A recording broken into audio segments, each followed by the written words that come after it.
तवाज्ञाचक्रस्थं तपनशशिकोटिद्युतिधरं परं शम्भु वन्दे परिमिलितपार्श्वं परचिता यमाराध्यन् भक्त्या रविशशिशुचीनामविषये निरालोके लोके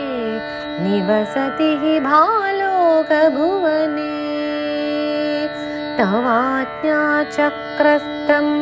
तपनशशिकोटिद्युतिधरं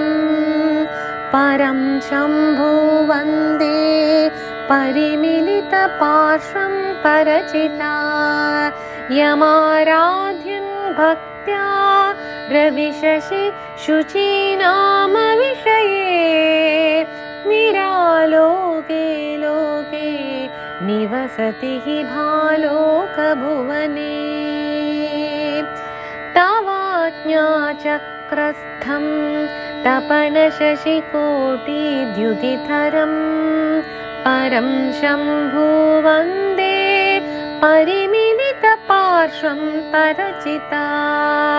यमाराध्यन् भक्त्या रविशशिशुचीनामविषये निरालोके लोके निवसति हि भालोकभुवने।